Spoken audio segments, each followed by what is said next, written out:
Hello and welcome to a brand new episode of Autocar India Quick News, your weekly updates on all the big launches, all the hot scoops, and all the news from the world of automobiles. But before we begin, do remember to hit the subscribe button and the bell icon to stay updated with all our latest uploads. Let's start off this week with the big launch and the big unveil, the big global unveil right here in India. It's the new Skoda Kushaq. The new Skoda Kushaq is the first new vehicle under the Skoda and VW India's 2.0 project and is based on the new MQB A0iN platform. The SUV is a rival to the Hyundai Creta and the Kia Seltos and is typically Skoda in terms of design, with a large grille, SUV proportions, skid plates on the front and rear bumpers, 17-inch wheels on the top spec model, and the LED headlamps and taillights. On the inside you get cool seats, a 10-inch touchscreen, and a rather cool 2-spoke steering wheel. Features that have been given a miss though are a panoramic sunroof and, strangely, a digital instrument cluster. Under the bonnet, the Kushaq has the option of a 1-litre turbo making 115 horsepower or a 1.5-litre turbo petrol making 150 horsepower. Both these engines get an automatic or a manual option. Expect prices to be in the 11 to 17 lakh range ex-showroom. And for more information, don't forget to watch our first look video on our YouTube channel or check out our website. Jeep has announced prices for the made in India, or rather the assembled in India Wrangler. Let's have a look at how much cheaper the iconic SUV now gets. The 2021 Jeep Wrangler is now a CKD as compared to a CBU and gets the same spec as before, a 2-litre turbo petrol engine making 268 horsepower and 400 Newton meters of torque. The engine is mated to an 8-speed automatic. The 4-wheel drive setup with the manual selector offers a low range as before too. Prices for the 2021 Wrangler start at 53,90,000 rupees for the unlimited variant, with the top spec Rubicon priced at 57,90,000 rupees. That is a substantial drop over the older CBU prices. Mercedes-Benz has launched the facelifted or updated E-Class in India. Let's have a quick look at what the changes are and what that variant breakup of pricing is.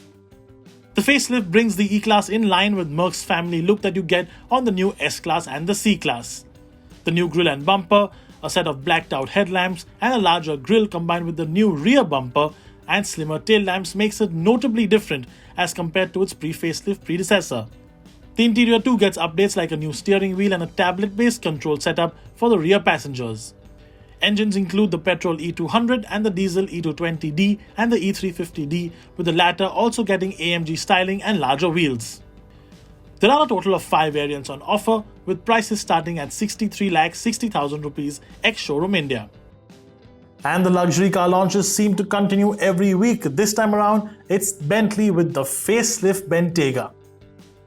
The Bentley Bentayga facelift has been launched in India with a base price of 4 crore 10 lakh rupees ex-showroom. With this update, Bentley has tweaked the Bentayga styling with a revised grille and matrix LED crystal festoon headlamps up front and the new oval-shaped taillights at the rear, similar to the likes of the Bentley Continental GT. Interior updates include a new 10.9-inch touchscreen, and of course, you get the choice of customizing every single inch as before. Bentley is offering the facelifted Bentayga with a sole 4-litre twin turbocharged V8 petrol that makes 550 horsepower and 770 Newton meters of torque. And that's all the car launches done for this week. Let's move on to more general 4-wheeler news, and the big one this week, without a doubt, is the fact that the long wheelbase Suzuki Jimny has been spied testing.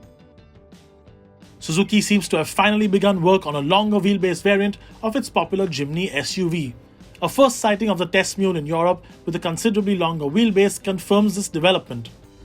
This particular car has a longer wheelbase but has only 2 doors, meaning it could be the development mule for a commercial spec car in Europe.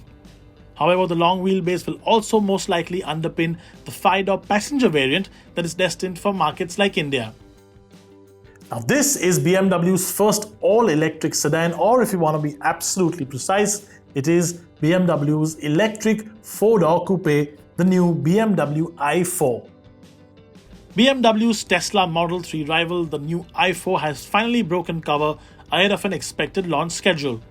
The new i4 looks similar to the concept on which it is based and will get a 530 horsepower dual motor setup with 590 kilometers of WLTP rated range. 0 to 100 will take just 4 seconds with a top speed of over 200 km per hour. The i4 will also use BMW's new 8th generation iDrive operating system, and for more details, visit our website autocarindia.com. Let's move on to two wheels now, and first up, all those launches that happened during this past week. The new Kawasaki ZX-10R has been launched in India at 14,99,000 rupees ex-showroom India. The new bike gets design cues similar to the likes of the flagship H2 with integrated winglets added for extra downforce too. Apart from being packed to the absolute gills with electronics, the new engine has now been updated to meet BS6 regulations. The engine makes 213 horsepower and 115 Nm of torque. Bajaj has increased prices on its Chetak electric scooters. The Urbane variant, which is the entry-level model and was launched at 1 lakh rupees, now costs 1,15,000 rupees, while the premium variant, which is the high-spec model, was launched at 1,15,000 rupees and now costs 1,20,000 rupees. Mechanically though, there are no changes on the Bajaj Chetak EV, and the scooters continue to give a range of 95 km on a single charge. Honda has launched the CB500X in India at a price point of 6,87,000 rupees ex-showroom. Powering it is a 471cc parallel twin liquid-cooled motor that produces 47.5 horsepower and 43.2 Nm of torque. The engine also comes paired to a 6-speed gearbox and a slipper clutch. It also gets LED headlamps, a conventional fork, a 19-inch wheel up front and 17 at the rear.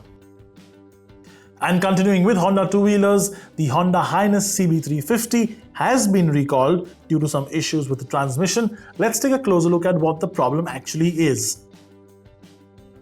The recently launched Honda H'Ness has been recalled for bikes built between November 25, 2020 and December 12, 2020.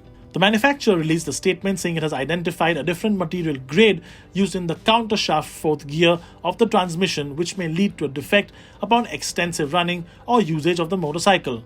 However, there are no cases of any failure reported until today. And that's all the time we have for you this week. As always, remember, leave your opinions in the comments section below. Thank you so much for watching, and we will see you next week with a lot more news, launches and updates.